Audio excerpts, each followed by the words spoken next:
毫无疑问呢，印度是一个拥有大国抱负的国家。这次俄乌事件能否让印度的大国形象更为丰满？林先生，是的，印度呢，从立国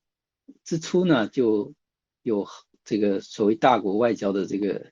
想法。这次事件之后呢，一定意义上说啊，这次呢，这个印度呢，确实是成了俄乌事件里头一个这个香饽饽，也成了一个大家都在争取的一个对象啊。也确实也凸显出了印度目前一个这个大国地位啊，也另外也说明呢，它在这个整个大的这个国际体系中，实际上占据了一个非常有利的一个位置。但实际上，它现在又没有达到这样一个实力或者这样一个影响。所以这种情况之下呢，我觉得现在这个莫迪政府还是比较清醒。如果在选择上，那么这个不能这个比较慎重的做出一些战略选择，或者不能够维持这种大国之间的平衡的话，那么这个可能最后就会把印度这个变成一个其他大国在地缘政治当中一个工具欢迎回到决胜制高点，我是克奇。我们说中美俄三国是世界上很少的几个能够完全享受独立自主的国家。现在来看呢，印度应该也可以算一个。那么这4个国家印度确实有条件左右逢源。印度的条件这么好，印度又会怎么玩自己的牌局呢？黄先生，那么印度今后的合气合成，我想呢，有3点我们是可以看的。第一，印度是要发展的，它是发展中大国，它发展当中需要一些东西，比如需要能源、需要资金、需要技术、需要市场等等。这些呢，它和谁发展是看哪个国家，美国也好，中国也好，俄罗斯也好，谁能在这方面满足它。但是其实他应该看到，就这种优越的这种地位战略地位其实是相对的。因为现在这种国际局势是持续的紧张，而且全球的这种安全的压力在增大，无论是新冠疫情还是这个俄乌冲突，那么其实都给印度带来很大的一个挑战所以这方面我觉得印度它应该这个更客观的看到自己的这么一个国际地位包括自己未来的发展机遇所以我觉得首先它应该跟这个邻国处理好关系另外就是现在这个中美俄。那么这个3边关系确实出现了一个新的一个变化，就是如果中俄印都在这个多极化进程方面加强合作，那么这个未来我们迎来的一个这个新的一个国际格局就应该是一个多极化的格局。所以我觉得这个可能是现实的这个特别是俄乌冲突以后，那么整个国际格局到底这个怎么来重构重组到底是朝什么方向发展？我觉得这个取决于这些大国之间的这种力量之间的这种。较量。乌克兰外交部长库列巴已经说了，如果莫迪总理愿意扮演调停人的角色，我们将欢迎他的努力。实际上呢，乌克兰曾经多次呼吁印度做俄方工作。印度真的能够成为俄乌之间的调停者吗？黄先生，印度尽管是个大国，它毕竟不是联合国安理会成员，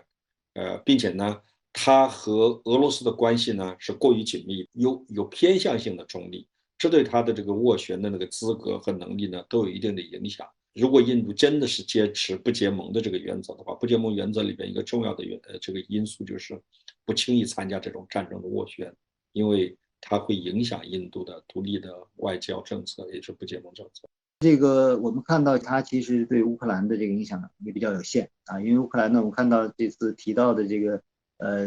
保障国家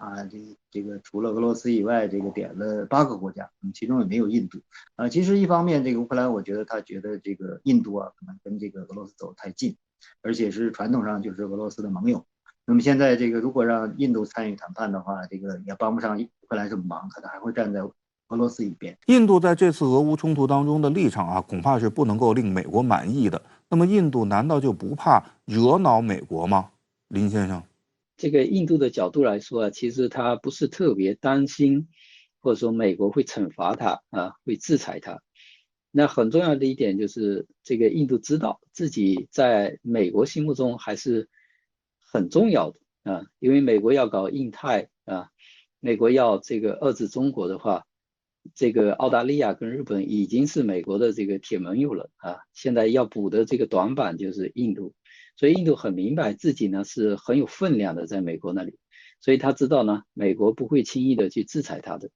因为印度主要的安全关切是来自于欧亚大陆，而美国从阿富汗撤军以后呢，美国在这一地区的影响几乎都降为0了，就没有了。而俄罗斯的影响呢却大增。印度就看它的安全关切的地方，美国没有任何影响力，美国帮不到它。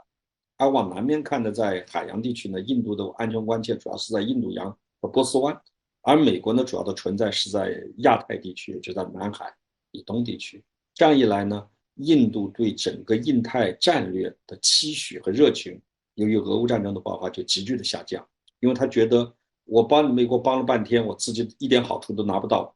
白出力气，并且呢搞不好呢我自己的安全还受到影响，因为你就会同时为了和美国达成一个空壳子，一个没有任何实际意义的印太战略，而得罪俄罗斯和中国，这一点是印度不会做的。印度报业托拉斯报道，拜登政府提议在清洁能源、数码经济领域向印度提供更多援助。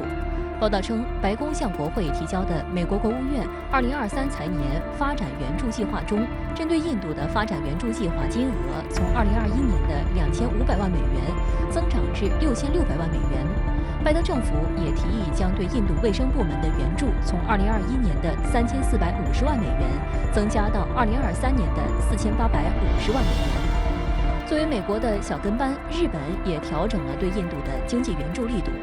3月19日晚，访问印度的日本首相岸田文雄与印度总理莫迪会谈，双方随后在共同声明中写入严重关切乌克兰冲突和人道危机。岸田文雄还宣布，日本计划今后5年内将对印度投资5万亿日元，约合2668亿人民币。岸田强调，日本将支援印度强化其产业竞争力。值得一提的是，即将于4月11日前后举行的美印2+2部，印度的做法很多都不太成功。这个不太成功的原因就在于美印关系它有很多的特征。在战略层面，印度看起来好像比较落后，但它其实也是个大国，它在印度洋地区的战略地位也很重要。具体在双边领域，美国跟印度还有很多的这个分歧。那么在地区性问题上，你像伊朗核问题，在叙利亚问题，在这些问题上，美印经常都是不一致的。